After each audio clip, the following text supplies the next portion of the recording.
Hello, everyone. Yeah, it's my pleasure to do the presentation to help the project to update our country progress and what we will do in the next year. So this is our current state report, and I give it a name. It's a multi-resolution modeling and simulation framework for multivirus spread estimation. Just like Prof said, in the next year, we will focus on develop a more general framework which can use to a more adaptable framework in the future can do the simulation and the prediction for the different types of the virus. And also, we will focus on the multi-resolution modeling, which means that we will have a macroscopic analysis and also the microscopic analysis under one framework. Okay. So let us quickly review the aims of the project 2. Actually, we have finished the aim 1 and aim 2. Last year we have do a lot of research to explore the relationship between the travel ban and how it will impact the spreading and the transmission of the COVID-19 in South Africa and in Nigeria. And we also have another pilot project to explore the relationship between the 3 factors: climate change, travel, mobility, and also the COVID-19 spreading. So in this case, all this information I have represented the day before yesterday on my poster. So today I will focus on what we will do in the next year. So what we want to do in the next year is try to do multi-resolution modeling and simulation engine to develop this engine for the multivirus spread estimation and prediction.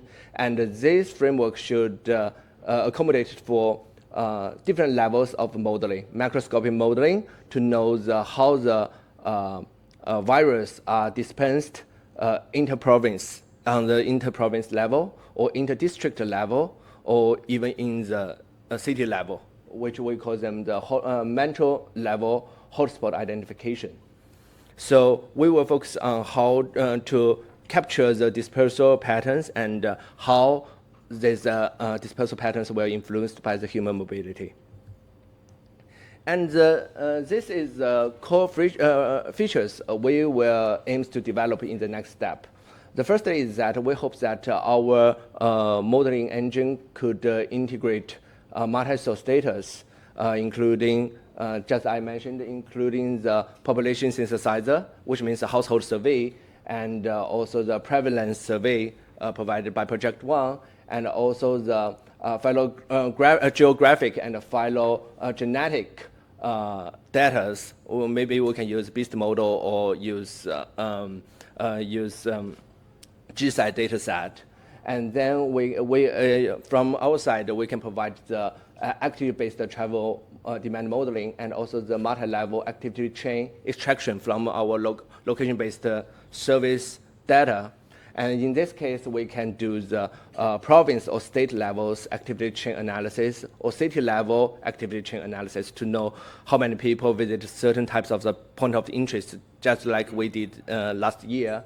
And also to try to connect this one with phylogeographic pattern across the country or within a city. So this is a general framework of our model simulation engine. I call them the 4M. The first is multi-sources, so we will have a multi-sources data. The second is that our modeling should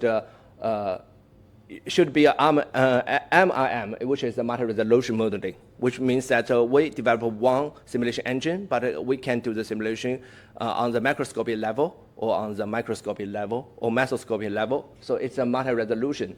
So we will make many efforts on how to make the data set consistent with each other.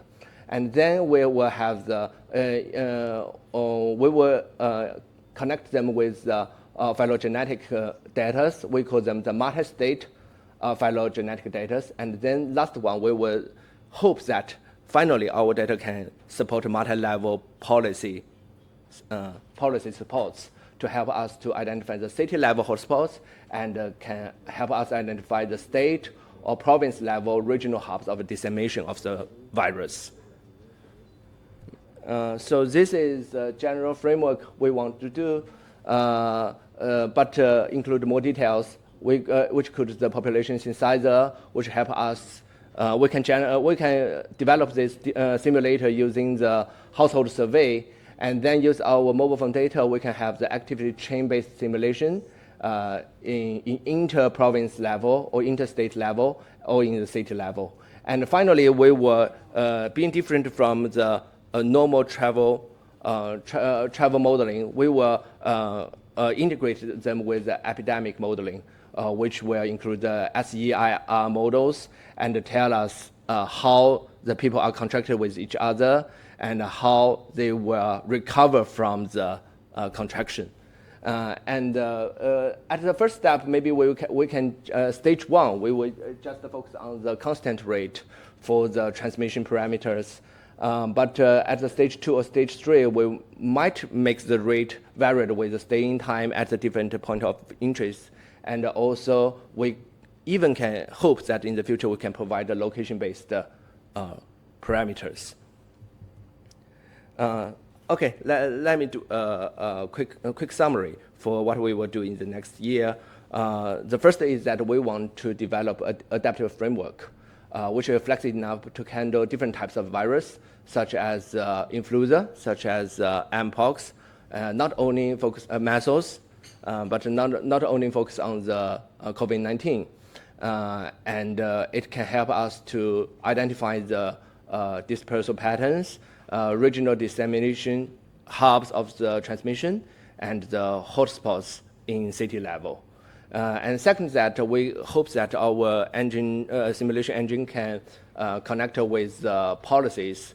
And the last one is that we hope that it is adapted to account for the future pandemics or outbreaks, and hope we can have a good preparedness in the future. Thank you. That's all.